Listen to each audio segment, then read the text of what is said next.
Bonjour à tous, aujourd'hui on se retrouve avec Romain de Caseo qui est venu nous voir depuis la Martinique pour parler ensemble du marché local antillais et puis pour le confronter avec le marché local espagnol. Rassurez-vous, j'ai un bras en moins, mais tout va bien, c'est juste une question de jours et ça ne va pas m'empêcher de faire cette conversation avec Romain. Romain, bonjour. Bonjour Thomas, merci de l'accueil. J'ai découvert le marché espagnol grâce à toi. Tu peux me rappeler le profil des acheteurs que vous avez en Espagne et puis je te dirai un peu ce qu'on a nous en Martinique. Avec plaisir. Nous en Espagne, c'est principalement des francophones qui veulent acheter une résidence secondaire ou bien faire un investissement locatif, qui sont tombés amoureux en général de l'Espagne un jour ou l'autre. Et puis en plus, on a du soleil un peu moins cher que sur la Côte d'Azur. Nous, notre marché il est un peu différent. C'est plutôt de la clientèle locale, mais avec deux types de projets. Projet de résidence principale, les projets de vie, c'est vraiment là où Caseo accompagne les futurs acheteurs en fonction des étapes de vie. La maison s'agrandit, voilà, il faut investir. Ou alors on a aussi de la clientèle locale qui investit dans du locatif, puisqu'on a aussi des services locatifs à côté avec une marque de location saisonnière et une marque de location à l'année. Et nous, on accompagne beaucoup des investisseurs locaux à investir dans ces produits où on va aller chercher plus ou moins de rentabilité en fonction de leurs besoins. Tu me parlais de locatif justement, tu montrais les chiffres, ça va de quoi faire pâlir un investisseur en Espagne. Ouais, les rentabilités sont excellentes dans les Antilles et effectivement nous aussi on vend du soleil. Finalement, on est sur le même marché et du coup les investissements sont lucratifs quand ils sont bien pensés en amont. Et quand les propriétaires sont bien accompagnés. Alors du coup, vous vendez quel type de biens, vous, en général? Comment ça se passe? On a la chance de pouvoir vendre tous les types de produits. On va du terrain à l'appartement, à la maison à rénover, à la maison déjà aménagée, prêt à exploiter. Donc en fonction des besoins de nos clients, on a vraiment tous les produits. Et on ne s'est pas fermé à un type de produit. Notre marché fait que aussi on est sur un marché de 350 000 habitants. Se spécialiser dans un produit à proprement parler, c'est quand même très limitant. Après, notre cœur de métier, ce qu'on aime bien faire, c'est les appartements. Parce qu'on a en plus, nous, une capacité de homestaging. On aménage intégralement les biens qu'on nous confie à la vente pour accélérer le processus de vente. Mais après, on a aussi un gros portefeuille sur tout ce qui va être maison, puisque la maison de vacances en tant que telle, c'est un produit chez nous aux Antilles qui est important et on en va aussi pas mal. Du coup, chez toi, vous vendez quoi? Plutôt des maisons, des apparts? Nous, c'est pareil, on vend un peu de tout, à vrai dire. On va avoir autant des belles villas qui vont avoir une vue mer incroyable avec une piscine à débordement. Et après, en Espagne, ça qui est intéressant aussi, c'est qu'il y en a quand même pour tous les budgets, il y en a pour toutes les bourses. Bien que les prix montent, on a encore certaines régions, certaines zones, on peut trouver des biens vraiment à des prix défiant toute concurrence. Son château en Espagne, on peut encore l'avoir pour des prix à moins de 150 000 €, ce qui est quand même assez dingue de venir dans un pays où il y a une autre culture, on va parler une autre langue, on va avoir une gastronomie complètement différente, on va avoir du soleil toute l'année et pour le prix d'une chambre de bonne à Paris. On a la chance d'être présent dans 6 villes d'Espagne, donc à Malaga, à Alicante, à Madrid, à Valence, à Vinaros et à Barcelone. Et dans chacune de ces villes, évidemment, on fait aussi du coup des appartements, on est dans des secteurs plus urbains. Et donc pareil, les appartements, on va en avoir dans tous les goûts, toutes les couleurs. On a une certaine typologie d'appartements quand même qui ressemble bien à l'appartement type en Espagne, qui souvent demande lieu à des travaux. On va avoir peut-être un appartement un peu plus sombre où les Espagnols vont pas forcément chercher l'exposition plein sud, ils cherchent à se protéger de la chaleur, avec peut-être des longs couloirs. Et en général, nos clients, quand ils arrivent là-dedans, si ça n'a pas déjà été fait, c'est des appartements qu'on peut construire dans les années 70-80, ils vont décider de casser, de refaire. Okay. Et ils ont bien raison. Du coup, en général, dans les Antilles, ça coûte combien si je veux une maison, 3 chambres avec une piscine? Les prix sont variés parce qu'on a différentes communes avec des emplacements qui sont complètement différents. Ça va dépendre aussi de ce que tu recherches, les accès mer, une vue mer, il y a quand même beaucoup de critères. Si on devait donner un peu des fourchettes sur la villa dont tu parles, 3 chambres, piscine, ça va de 300 à 300 000, à partir de 300 000, et puis ça peut aller en grimpant en fonction de beaucoup de critères. Okay. Chez toi, du coup, c'est quoi les budgets moyens? Alors chez nous, encore une fois, tout dépend des localités, mais par exemple, si on regarde la Costa Blanca, qui est une côte assez demandée, qui est la côte de la province d'Alicante, on va avoir au sud de la Costa Blanca des maisons accessibles à partir de 120 000 €. Et puis un peu plus au nord, Dénia, Javia, on va avoir des maisons qui seront en moyenne autour de 400 000 €, quoi. On a la chance d'être sur un marché où quand les gens nous appellent, en fait, on peut les orienter en fonction de leur budget sur une zone ou sur une autre. La bonne nouvelle, c'est qu'il n'y a pas de maison, en fait. Impossible à avoir, dans une certaine limite, toujours évidemment. Donc voilà, c'est un petit peu ma réponse à ta question. Donc pour finir un petit peu ce comparatif, est-ce qu'il y a une anecdote que tu auras envie de nous partager, une belle vente Chez Caseo, on a vendu une maison à un propriétaire qui était à rénover. Elle n'était pas délabrée, mais il y avait quand même des travaux de rénovation à faire. Il a fait une belle affaire dans une commune qui s'appelle Le Diamant, qui est une commune touristique en Martinique avec voilà, le rocher du diamant qui est emblématique de la Martinique. Et on est fiers parce que c'est un propriétaire qui a acheté effectivement chez Caseo, on l'a accompagné dans son achat et derrière il a fait ses travaux. Et aujourd'hui c'est une maison qui est revenue dans nos entreprises puisqu'on l'exploite sous la marque Villavéo en location saisonnière. Il a pu rendre ce bien sympa pour les voyageurs. Et aujourd'hui, on fait des belles rentabilités, on lui génère des belles rentabilités sur cette location au diamant. Donc vraiment, on a accompagné de A à Z ce propriétaire, c'est une belle réussite chez nous. Bon, écoute Romain, je te propose qu'on enchaîne sur un petit jeu, mythe ou réalité. Okay. Une série de questions sur l'immobilier aux Antilles et en Espagne. T'es prêt? Je suis prêt. Vamos. Bon, je commence, mais j'ai une première question à te poser. Ouais. J'ai l'impression que les prix sont souvent bas en Espagne. C'est vrai ou... Réalité. Les prix sont en effet souvent bas en Espagne, bien qu'ils aient monté dernièrement. Attention, il faut savoir chercher correctement, à savoir trouver chasseur à son pied pour trouver la bonne pépite. Cependant, je vais pas te cacher, évidemment, on vend pas que des biens à 80 000 €, on vend aussi, on accompagne évidemment des gens qui ont des budgets à 500 000 €, 600 000 €, 800 000 €, 1 million ou plus. Moi, il y a un truc que j'ai remarqué quand même en regardant les photos sur votre site, j'ai l'impression que toutes les maisons ont des toits en tôle et ça m'inspire pas confiance. Mythe ou réalité? Alors, t'as en partie raison. Effectivement, on utilise beaucoup la tôle aux Antilles, mais c'est aussi les normes. On est sur un territoire sismique, on est sur un territoire cyclonique, et en fait, la tôle, c'est ce qui permet aujourd'hui de mieux résister aux intempéries. Et donc, c'est pour ça qu'on a aujourd'hui des tôles. Alors, c'est pas de la tôle, hein, c'est des tôles galvanisées, traitées. C'est vraiment un produit technique. C'est pas juste un bout de tôle qu'on pose sur une maison. Il y a de l'étanchéité qui est faite partout. Et aujourd'hui, c'est ce qu'on utilise parce que c'est facile, pratique, antisismique, anticyclonique, enfin en tout cas c'est les produits qui permettent aujourd'hui d'avoir le maximum de résistance sur les maisons neuves que l'on construit. Les anciennes maisons peuvent avoir de la tuile, mais aujourd'hui c'est plus utilisé et pas pratique pour tous les risques qu'on a aux Antilles sismiques et climatiques. J'ai une autre question, j'ai l'impression en regardant un peu les annonces, c'est souvent des petites surfaces qui sont en vente dans les centres-villes, est-ce que c'est un mythe ou réalité? Mythe. Complètement faux. Ouais. Au contraire.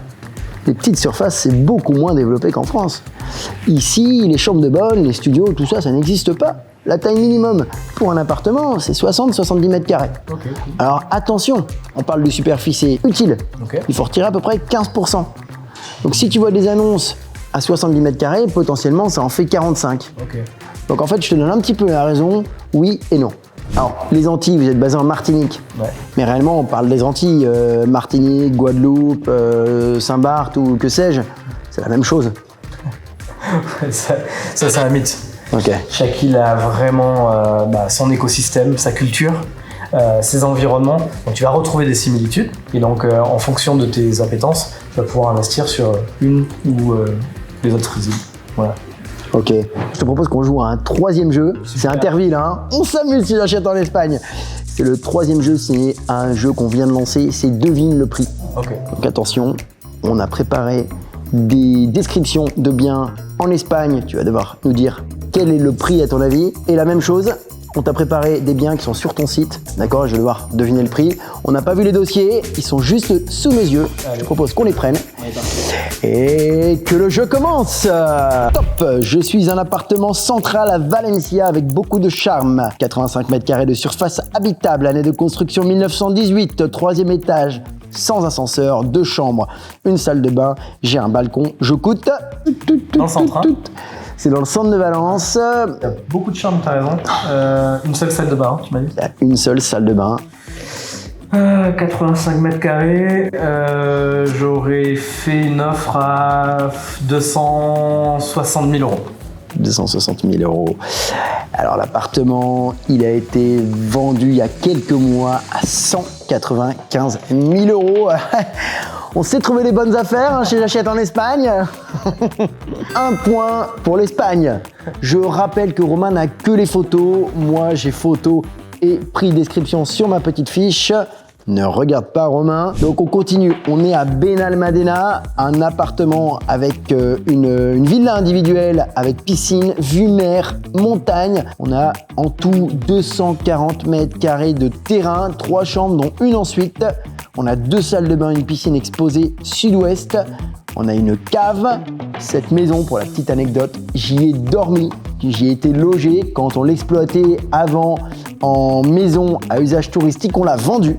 On l'a vendue. Est-ce que tu sauras nous dire à quel prix on l'a vendue? C'est vraiment une belle maison, elle est bien meublée, j'aime bien. Ça pourrait être une maison qu'on pourrait exploiter en location saisonnière aux Antilles. Tu m'as dit 3 chambres, 2 salles de bain du coup. Hein. 3 chambres, 2 salles de bain, dont une ensuite, exactement. Cuisine neuve. Il y a une vue, tu m'as dit? Ah, il y a une jolie vue. Hein. Ouais, on voit la mer au loin. On est un petit peu en haut sur une colline et on voit les montagnes. Non, c'est. Je dirais 500 000 euros. Eh bien, c'est 390 000 euros. C'est vraiment moins cher que ce que vous pensez, l'Espagne. 2 points pour l'Espagne. Ouais, enfin, t'as pas encore vu ce qu'on t'a préparé. Allez, la 3e maison. On est du côté d'Alicante. On est sur un logement neuf, plus précisément à Mutxamel. C'est une villa de luxe, 327 mètres carrés, dont 120 mètres carrés de surface habitable. Je rappelle, la différence entre les deux, ça va être les zones extérieures, la piscine, la zone de parking ou autre. On a un terrain de 600 mètres carrés, 3 chambres, 3 salles de bain, une piscine. On est sur 2 étages et la maison elle a été construite cette année, en 2024. Très très belle maison. C'est une zone touristique, cette zone-là, je connais pas. Mutxamel, oui, c'est une zone qui est de manière comme toute la Costa Blanca maintenant, qui est assez demandée, assez prisée. Ok, et donc tu pourrais l'exploiter en saisonnier derrière? Tout à fait. Je l'aurais mise un peu plus cher que la deuxième, mais je me suis trompé aussi tout à l'heure. Donc j'ose pas, j'aurais mis plus cher que l'autre et je vais pas trop gonfler, je corrige un peu mon erreur tout à l'heure, je remettrai 500 000 du coup. Je crois que là on s'en rapproche bien, on est à 430 000. Je crois qu'on peut donner le point à la Martinique. Bravo Romain, on y était presque. Merci. 430 000 euros en effet, une jolie maison. On va partir sur le marché Martinique et on va voir comment tu t'en sors. Ok. Le premier appartement qu'on a choisi, c'est un appartement sur la commune du Diamant. Ok. Le Diamant, c'est la commune dont je te parlais tout à l'heure, qui est vraiment une commune touristique et elle est très connue pour le rocher du Diamant. C'est vraiment l'emblème de la Martinique. On est sur un T3 qui est en rez-de-chaussée. Qui fait 69 mètres carrés, donc nous on est sur la loi Carrez, donc c'est forcément des mètres carrés qu'on met, c'est les surfaces habitables, il n'y a pas d'autre possibilité. On est sur 2 chambres avec une salle de bain, c'est un aménagement qu'on a fait avec Caseo, donc on peut le vendre aussi avec les mobiliers. Ah, sympa. Là on va parler du prix sans les meubles, hein, je vais pas te faire chiffrer le mobilier. On est vraiment à 5 minutes d'une grande plage au Diamant à pied. Est-ce que tu as une idée de combien ça vaut? Eh ben écoute, redis-moi la surface, 69 mètres carrés. 69 mètres carrés, ok. On est dans une copro. On est quand même proche de la plage à pied. La salle de bain, on pourrait la rafraîchir. Moi je dirais 220 000 euros. Ah, t'es pas loin. On est à 185 000. Ah, ok. Donc on est à moins de 3000 du mètre, quoi. On est à 2007-2008 par là, quoi. 2 points pour la Martinique, 2 points pour l'Espagne. Deuxième sujet, là on change complètement d'environnement. On est sur une résidence neuve à Fort-de-France, la capitale, mais dans le quartier le plus haut de gamme de la Martinique, en haut de la route de Didier. On est sur un appartement neuf, on a 67 mètres carrés habitables et une terrasse de 35 mètres carrés. Ah, sympa la terrasse. En fait, en Martinique, aux Antilles. On a 2 chambres, une salle de bain. Et là pour le coup, il va falloir quand même que tu mettes dans ton prix les meubles, puisqu'on le vend meublé. Celui-ci il est entièrement meublé. On est au premier étage d'une résidence neuve de 2021, sécurisée, vraiment prestation haut de gamme. Ok. 67 mètres carrés, prestation haut de gamme, Fort-de-France, donc j'imagine que les prix sont un peu plus élevés peut-être en ville à Fort-de-France que dans la campagne. Pas forcément. Ah ouais, mais là tu m'aides pas. Le neuf c'est toujours un petit peu plus cher que dans l'ancien. Avec ce qu'on vient de voir à 185 000. Clairement, pour la même surface, quasi à 2 mètres carrés de différence, je pense que celui-là, on peut taper un 285 000 euros. Là, t'es loin du compte. On est vraiment sur une résidence de luxe. On est à 399 000 euros. Waouh, Ah là, le point il fait mal là. Le point il fait mal. Et c'est la Martinique qui mène la danse 3-2. Dernier bien, là on va jouer le match. Hein. Il va falloir que tu sois là. Là, il n'y a pas de point d'écart. Il n'y a pas de point d'écart. On est sur une maison haut de gamme qui se situe à Casse-Pilote dans un lotissement UP de la côte Caraïbe. En plus, un double avantage, c'est qu'on est sur un grand terrain de plus de 2000 m², Wow. avec une maison principale, 3 chambres, un studio en rez-de-chaussée de cette maison-là avec sa piscine également privée. Oh. Et à côté, on a une petite maison, 2 chambres, 2 salles de bain, avec sa propre piscine. Donc on a 3 piscines et on a une très très très belle vue mer, entièrement refaite, avec du bois rouge, vraiment une maison d'exception. Là, le studio indépendant, par curiosité, c'est plus pour faire du Airbnb. Tu peux l'exploiter en location saisonnière, donc tu peux générer une source de revenus complémentaire quand tu es chez toi. Ok, là on est sur du haut de gamme, là pour le coup je pense qu'on est sur du luxe, voire de l'ultra luxe, hein. C'est toi qui me diras si j'ai raison en fonction du prix. On a une vue incroyable sur la mer, avec de la possibilité en plus du coup de mettre du beurre dans les épinards en faisant de la location complètement indépendant. Moi je pense qu'une maison comme ça, au vu de ce que tu me dis, j'essaie de faire la relation au prix au mètre carré, en rajoutant un petit surplus pour le côté exclusif de la villa. On est autour de, je dirais, entre 1,2 million et 1,3 million. T'es pas loin, il en manque encore un peu, mais t'es pas loin. 1,7 million. 1,7 million, ben, c'est les Antilles qui gagnent. Je te sers la main gauche. Et ben, merci Romain d'avoir participé à nos Olympiades, ces 3 jeux là. Vraiment merci beaucoup. Si vous avez des questions sur la Martinique, sur le marché immobilier en Martinique, vous pouvez écrire à Caseo, on va mettre leurs coordonnées. Vous pouvez évidemment vous abonner à leur compte Instagram, leur chaîne YouTube, leur page Facebook. Suivez-les sur les réseaux, ils font un travail formidable et c'est d'ailleurs comme ça qu'on les a connus. Donc encore merci d'être venu nous voir ici à Valence et à très bientôt. À bientôt.